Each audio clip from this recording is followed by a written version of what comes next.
Shri Jayachandran, China AI-യിൽ തിരമാലകൾ സൃഷ്ടിക്കുന്നു, ഇവിടെ കുംഭമേളയിൽ മുങ്ങിക്കുളിക്കുന്നു. CPM രാജ്യസഭാംഗം ജോൺ ബ്രിട്ടാസ് ഈ പരാമർശത്തിലൂടെ എന്താണ് ഉദ്ദേശിച്ചത്? അല്ല, ഇത് ഇത്ര ഒരു ഇപ്പം ബ്രിട്ടാസിനെ കോട്ട് ചെയ്ത് ഇവിടെ ഈ ചർച്ച ഇങ്ങനെ നടത്തുമ്പോൾ ഞാൻ ആ ചർച്ചയിൽ ഇപ്പോൾ വന്നിരിക്കുന്നുണ്ടല്ലോ. ഇപ്പോൾ RV ബാബു കുറേ അധികം കാര്യങ്ങൾ പറഞ്ഞു. ഇതുമായി ബ്രിട്ടാസിനെ എന്താണ് കണക്ട് ചെയ്യുന്നതെന്നുള്ളത് എനിക്ക് ഇപ്പോഴും മനസ്സിലായിട്ടില്ല കേട്ടോ. ചൈനയിലെ AI തിരമാലയെക്കുറിച്ച് ആ സ്റ്റേറ്റ്മെൻറ്റിൽ ഒരു വാചകമാണല്ലോ താങ്കൾ ഇപ്പോൾ പറഞ്ഞത്. ഇവിടെ ഗംഗയിൽ മുങ്ങിക്കുളിക്കുന്നു. അതെന്താ? അതിൻ്റെ അകത്ത് എന്തെങ്കിലും ആക്ഷേപകരമായ എന്തെങ്കിലും സംഗതികളുണ്ടോ നമ്പ്യാർ? ആരെങ്കിലും ആക്ഷേപിച്ചിട്ടുണ്ടോ? ഹിന്ദു മതത്തിനെ ആക്ഷേപിച്ചോ? കുംഭമേളയെ ആക്ഷേപിച്ചോ? ഏതെങ്കിലും തരത്തിലുള്ള അധിക്ഷേപം നടത്തിയോ? എന്താണ് ഉദ്ദേശിക്കുന്നത്? അല്ല, അത് എന്താണ് ഉദ്ദേശിച്ചതെന്ന് പറഞ്ഞാൽ മതി. അദ്ദേഹം എന്താണ് ഉദ്ദേശിച്ചതെന്ന് മാത്രം ഒന്ന് വ്യക്തമാക്കിയാൽ മതി. അല്ല, അവിടെ ഈ രാജ്യസഭയിലാണല്ലോ ഈ പ്രശ്നം നടന്നു എന്ന് പറയുന്നത്. രാജ്യസഭയിൽ നടന്ന് ഇതിനേക്കാളും അതിരൂക്ഷമാണ്. അത് ജനം TV-ക്ക് ഡൽഹിയിലും ഉണ്ടല്ലോ, ശക്തമായ ബ്യൂറോ ഉണ്ടല്ലോ, അന്വേഷിച്ചാൽ മതി. അവർ രാജ്യസഭയിൽ പോകുന്നവരുമാണല്ലോ. അന്നമ്പ്യാർ പറഞ്ഞതിൻ്റെ എത്രയോ ഇരട്ടി ശക്തിയിലാണ് വളരെ രൂക്ഷമായി AICC പ്രസിഡന്റ് മല്ലികാർജുൻ ഖാർഗെ പറഞ്ഞത് കുംഭമേളയിൽ സർക്കാർ പുറത്തുവിട്ട കണക്ക് പ്രകാരം ആദ്യം 16, പിന്നെ 30, പിന്നെ 40 എന്നൊക്കെ പറയുന്നുണ്ട്. ചില പോലീസുകാർ 60 എന്നും പറയുന്നുണ്ട്. പക്ഷേ ആയിരക്കണക്കിന് പേരാണ് മരിച്ചത്. ജോൺ ബ്രിട്ടാസ് അല്ല പറഞ്ഞത്, AICC അധ്യക്ഷൻ മല്ലികാർജുൻ ഖാർഗെ രാജ്യസഭയിലാണ് പറഞ്ഞത്. ആരും ഒന്നും ചോദിച്ചില്ലല്ലോ.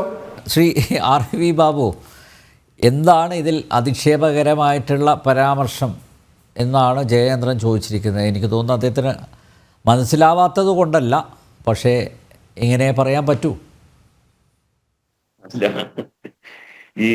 പിന്നെ എന്തിനാണ് അദ്ദേഹം ആ പ്രസ്താവന നടത്തിയത് എന്ന് വ്യക്തമാക്കണമല്ലോ.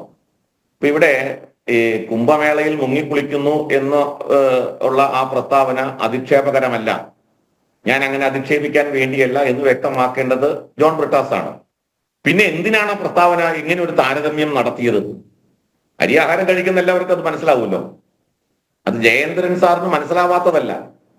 പക്ഷെ അദ്ദേഹത്തിന് ആ സ്ഥാനത്തിരുന്നുകൊണ്ട്, അല്ലെങ്കിൽ അദ്ദേഹം ഇപ്പോൾ എടുത്തിരിക്കുന്ന നിലപാട്, അല്ലെങ്കിൽ ഇടതുപക്ഷ രാഷ്ട്രീയത്തിന്റെ സഹയാത്രികൻ എന്നുള്ള നിലയ്ക്ക് അദ്ദേഹത്തിന് അത് പറഞ്ഞേ പറ്റൂ. പക്ഷെ സാമാന്യ ബുദ്ധിയുള്ളവർക്ക് വളരെ വ്യക്തമായിട്ട് മനസ്സിലാവുമല്ലോ. ഇനി അവിടെ കുംഭമേളയിൽ നടന്ന മരണത്തിന്റെ കണക്കാണ് പറഞ്ഞെങ്കിൽ അത് പറയാമല്ലോ ബ്രിട്ടാസിന്. അത് പറയാൻ തടസ്സം എന്താ? അദ്ദേഹം അതല്ലല്ലോ പറഞ്ഞത്. അദ്ദേഹം ചൈനയെ ഉദാഹരിച്ചിട്ട് ചൈനയില് സാങ്കേതിക വിപ്ലവം അരങ്ങേറുന്നു എന്ന് വെച്ചാൽ ഇവിടെ കുംഭമേള എന്നുള്ളത് വായിച്ചെടുക്കാൻ എന്താണ് ഇതിനകത്ത് ബുദ്ധിമുട്ട്? കുംഭമേള എന്നുള്ളത് അങ്ങേയറ്റം അപരിഷ്കൃതമായ, നമ്മുടെ പുരോഗമന ആശയങ്ങൾക്ക് ചേരാത്ത, പുതിയ ശാസ്ത്രയുഗത്തിന് ചേരാത്ത ഒരു ആചാരം. പുഴയിൽ മുങ്ങിക്കുളിക്കാൻ വേണ്ടി ലക്ഷക്കണക്കിന് ആൾക്കാർ അവിടെ, അല്ലെങ്കിൽ കോടിക്കണക്കിന് ആൾക്കാർ അവിടെ ഒരുമിച്ച് കൂടുമ്പോൾ ചൈന അവിടെ AI ആർട്ടിഫിഷ്യൽ ഇന്റലിജൻസിലെ വിപ്ലവങ്ങൾ സൃഷ്ടിക്കുന്നു എന്ന് പറഞ്ഞാൽ അതിന്റെ അർത്ഥം എന്താണ്? ഈ അർത്ഥം നേരിട്ട് മനസ്സിലാക്കാൻ കഴിയാത്ത ആളുകളാണോ പ്രേക്ഷകര്? ജയേന്ദ്രൻ സാറിന് അത് മനസ്സിലാവുന്നില്ലേ? നമ്മുടെ ഫോക്കസ് എവിടെയായിരിക്കണം? അല്ലെങ്കിൽ നമ്മൾ ഇപ്പോഴും പഴയ കാളവണ്ടി യുഗത്തിലേക്ക് ഇന്ത്യയെ നയിക്കുകയാണ് എന്ന കമ്മ്യൂണിസ്റ്റ് പാർട്ടിയുടെ എല്ലാ കാലത്തെയും ആക്ഷേപമാണ് ഇവിടെ ഉന്നയിക്കുന്നത്, കുംഭമേളയെ ഉദാഹരിച്ചുകൊണ്ട്. ആവശ്യമില്ല ജയേന്ദ്രൻ സാർ. ബ്രിട്ടാസിന്റെ മകളുടെ വിവാഹ ദൃശ്യങ്ങൾ അയച്ചു തന്നല്ലോ. അത് സോഷ്യൽ മീഡിയ പ്ലാറ്റ്ഫോമുകളിൽ നിന്ന് അത് റിമൂവ് ചെയ്തിരിക്കുകയാണ് കേട്ടോ. അപ്പോൾ അദ്ദേഹത്തിന് കൊള്ളേണ്ടത് കൊണ്ടിട്ടുണ്ട്. അയ്യോ, ഞാനിപ്പോ കണ്ടതാണല്ലോ, ഞാൻ അയച്ചു തന്നിരുന്നു. അതിപ്പോ പ്ലേ ആവുന്നില്ലേ? ഇല്ല, അത് റിമൂവ് ചെയ്തിരിക്കുക. അത് അത് ശരി. അപ്പോ അല്ല, ഇത് വളരെ വ്യക്തമാണ്. ഈ കാപട്യം ജനങ്ങളുടെ മുന്നിൽ തുറന്നു കാട്ടപ്പെടുമല്ലോ സ്വാഭാവികമായിട്ടും. ഇപ്പൊ ഇവിടെ ഇതിലകത്ത് എന്താ ആക്ഷേപമുള്ളത്? ഞാനിവിടെ ചില കാര്യങ്ങൾ പറഞ്ഞല്ലോ, ഇതെല്ലാം അസത്യമാണ്, അവാസ്തവമാണ് എന്ന് ജയേന്ദ്രൻ സാറിന് അഭിപ്രായം ഉണ്ടെങ്കിൽ അദ്ദേഹം പറയട്ടെ.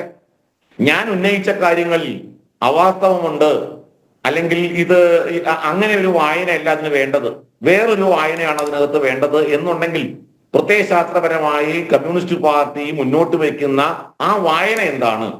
ആ കാര്യം ജയേന്ദ്രൻ സാർ പറഞ്ഞോട്ടെ, നമുക്ക് നല്ലൊരു സംവാദത്തിലേക്ക് പോവാം. ഞാനതിന് തയ്യാറാണ്. ജയൻ സാർ കേൾക്കുന്നുണ്ടെങ്കിൽ അദ്ദേഹം പറഞ്ഞോട്ടെ.